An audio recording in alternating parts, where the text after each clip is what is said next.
আমি আমার ঘরে শান্তিতে ঘুমাচ্ছিলাম। হঠাৎ কিছু শব্দ শুনে ঘুম ভেঙে গেল। আমি হতবাক হয়ে উঠলাম, কারণ আমি নিজেও একজন বিবাহিত নারী।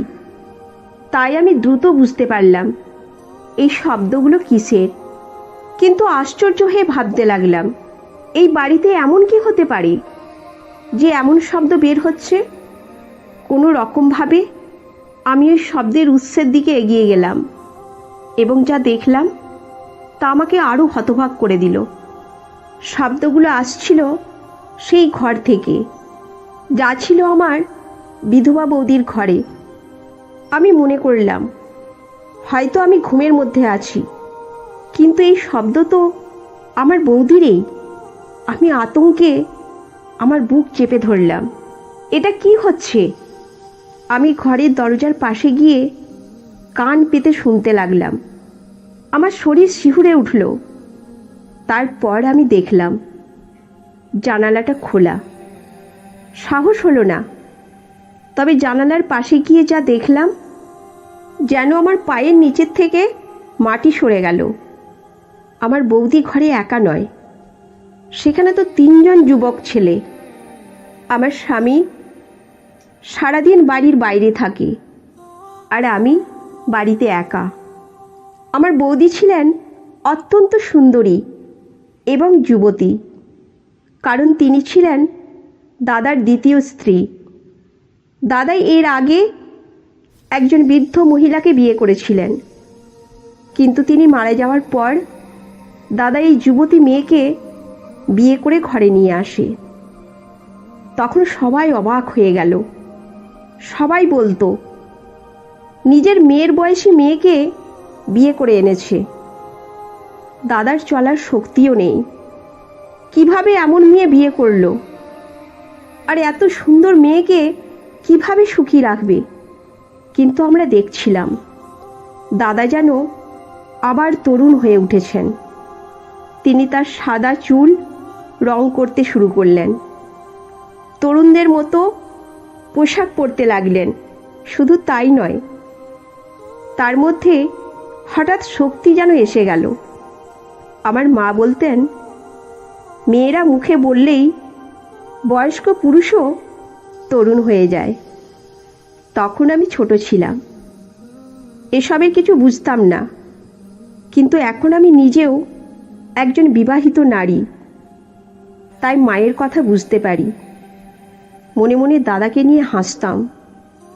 দেখো তো, বয়স বাড়লেও কি সব করছে। আমার স্বামীও বলতেন, ওদের জীবন, ওরা সুখী থাকুক, এতে তোমার কি।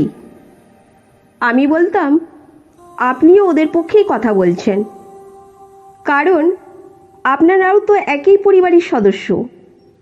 আমার বৌদির নাম ছিল মোহিনী। তিনি খুবই সুন্দরী ছিলেন, পাতলা কোমর এবং সবসময় শাড়ি কোমরের নিচে বাঁধতেন, তাই তাকে খুবই আকর্ষণীয় লাগত। মুখে আঁচল টেনে রাখলেও তার কোমরের সৌন্দর্য সবাইকে মুগ্ধ করত। দাদা তাকে কিছু বলতেন না, বরং খুশিই হতেন।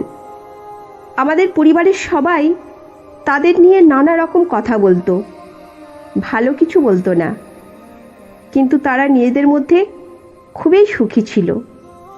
তাই অন্য কারো কিছু বলার ছিল না। একদিন হঠাৎ খবর এলো যে দাদা খুবই অসুস্থ হয়ে মারা গেছেন। আমাদের জন্য এটা বড়ই অদ্ভুত ছিল। সবাই বলল, বয়স তো এমনই, যে কোনো সময় যে কোনো রোগ আসতে পারে, কিন্তু কোনো কারণ খুঁজে পাওয়া গেল না।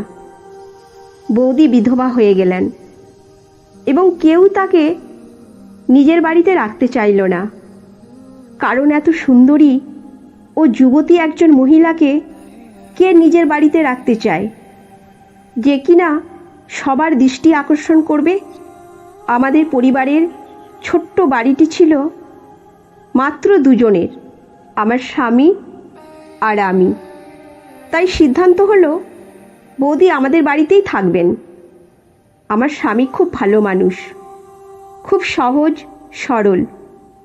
সে বলল, ঠিক আছে, কখনো রাতে আমি শহরের বাইরে গেলে তোকে নিয়ে আমার চিন্তা থাকবে না। বৌদি থাকলে চিন্তা করার কিছু থাকবে না।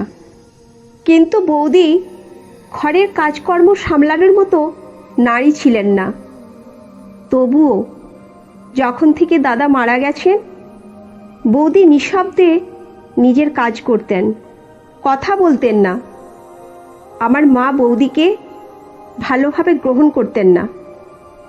মা বলতেন, তাকে বাড়িতে রাখো, কিন্তু তার উপর নজর রাখো।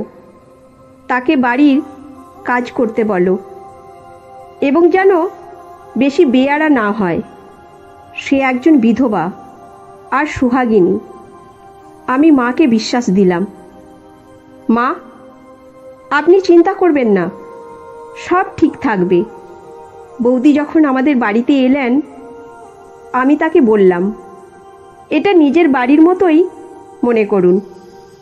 আমাদের বাড়ির সামনে দুটি খালি ঘর ছিল। একটা বৌদিকে দিলাম, তার ঘরটি আমার ঘরের একদম সামনে ছিল। বৌদি সব কাজ করতে লাগলেন, খুব ভালো রান্না করতেন। তার আশায় আমাদের বাড়িতে শান্তি নেমে এলো। আমি খুশি ছিলাম, কারণ এখন আমাকে রান্না নিয়ে চিন্তা করতে হতো না। একদিন বৌদি আমার ঘরে এলেন, তার হাতে ছিল লাল শাড়ি। তিনি বললেন, তোর কাছে এটার সঙ্গে মানানসই কানের দুল আছে? আমি বললাম, হয়তো আছে, কিন্তু আপনার কি দরকার? বৌদি বললেন, জাস্ট বের করে দিস, পরে বলবো কেন? আমি ভাবলাম, তিনি তো বিধবা, লাল শাড়ি আর দুলের কি দরকার? তবুও আমি দুল বের করে দিলাম। দুপুরে আমি আমার স্বামীর সঙ্গে বসে খাচ্ছিলাম। তাকে বললাম, আজ বৌদি লাল শাড়ি আর দুলের কথা বলছিলেন।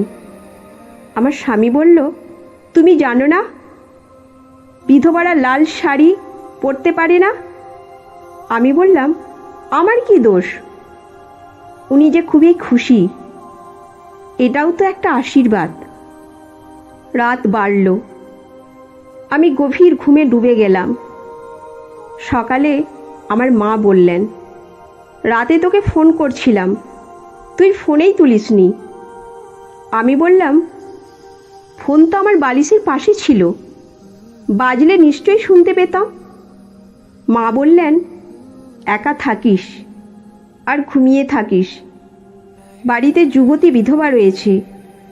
আমি মাকে বললাম, মা, চিন্তা করবেন না, বৌদি খুবই চুপচাপ হয়ে গেছেন দাদার মৃত্যুর পর থেকে।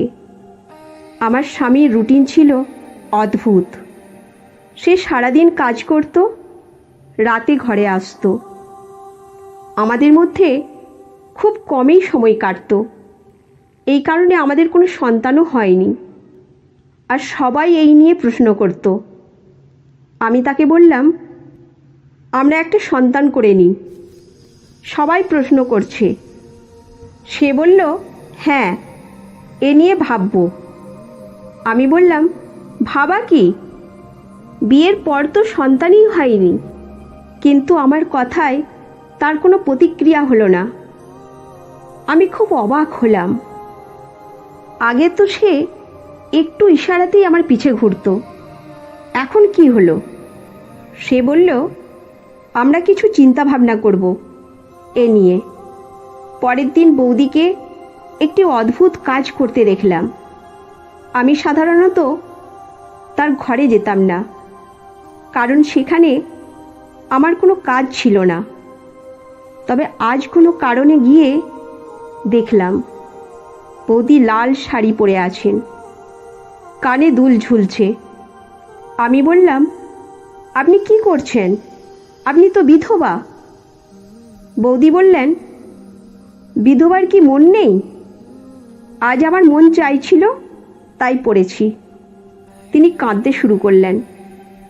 আমি বললাম, ঠিক আছে, যা খুশি করো, কিন্তু বাইরে যেও না। সেই রাতে আমার স্বামী ফোন করে জানালো সে বাড়ি ফিরবে না। আমি বললাম, ঠিক আছে, সাবধানে থেকো।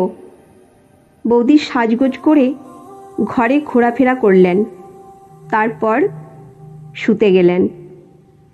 সেই রাতে আমি গভীর ঘুমে অচেতন হয়ে গেলাম। হঠাৎ রাতে কিছু শব্দে ঘুম ভাঙল। আমি বুঝতে পারলাম এই শব্দ কী ধরনের। আমি বাইরে এসে দেখলাম শব্দগুলো বৌদির ঘর থেকে আসছে। আমি অবাক হলাম, কি হচ্ছে?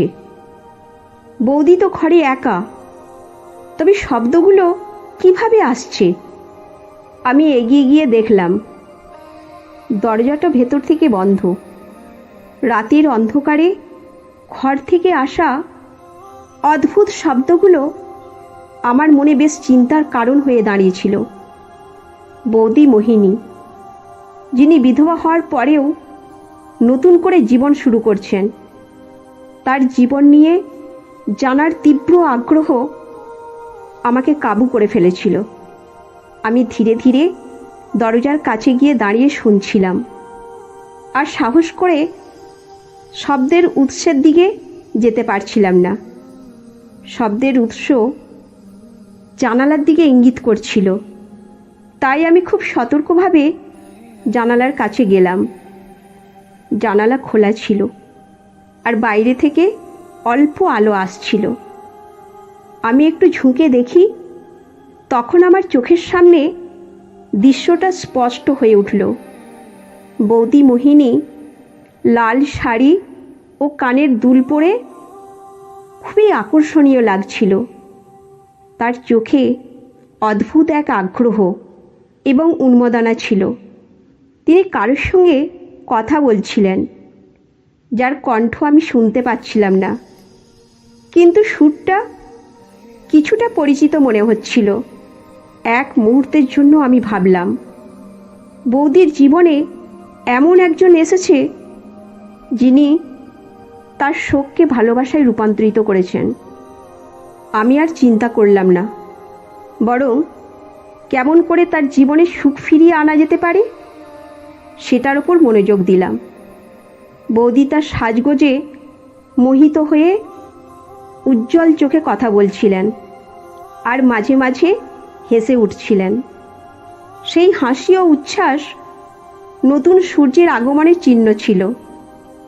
রাত গভীর হয়ে এলো, আর আমি শান্তভাবে ঘুমিয়ে পড়লাম। আমার মনে এক অদ্ভুত শান্তি বিরাজ করছিল।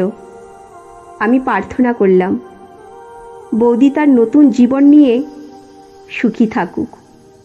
মনে মনে ভাবলাম, পৃথিবীতে এমন কিছু থাকে যা আমাদের অজানা হলেও তা আমাদের জীবনের রং মেলে দেয়। রাতের আকাশে তারার ঝলক আর বৌদির হাসির সুর আমাকে গভীর প্রশান্তি এনে দিল। কিছু সময়ের জন্য জীবন সত্যিই সুন্দর মনে হচ্ছিল। এই গল্পটি আমাদের শেখায় যে পারিবারিক সম্পর্কের মধ্যে ভুল বোঝাবুঝি থাকা একটি স্বাভাবিক বিষয়, কিন্তু সেগুলো সমাধান করা অত্যন্ত গুরুত্বপূর্ণ। সম্পর্কের মধ্যে শান্তি ও স্থিতিশীলতা বজায় রাখতে হলে ভুল বোঝাবুঝি দূর করা এবং সঠিকভাবে সমাধান করা একান্তই প্রয়োজন। পারস্পরিক সম্মান, ভালোবাসা এবং সৎ যোগাযোগের মাধ্যমেই সম্পর্ককে মজবুত করা সম্ভব। পরিবারের সকল সদস্যের দায়িত্ব পালন করা উচিত এবং অন্যের প্রতি সম্মান প্রদর্শন করতে হবে। এইভাবে সম্পর্ক আরও সুন্দর এবং সুরক্ষিত হবে এবং পারস্পরিক শ্রদ্ধা ও ভালোবাসার বৃদ্ধি পাবে। এই শিক্ষা আমাদেরকে সম্পর্কের মধ্যে শান্তি ও স্থিতিশীলতা বজায় রাখতে সহায়তা করবে এবং পরিবারের সদস্যদের মাঝে ভালোবাসা ও সমঝোতা বাড়াবে। তো বন্ধুরা, এই গল্পটি আপনাদের কেমন লাগলো অবশ্যই কমেন্ট করে জানাবেন। ভালো লাগলে একটি লাইক করে চ্যানেলটি সাবস্ক্রাইব করে নেবেন। ধন্যবাদ।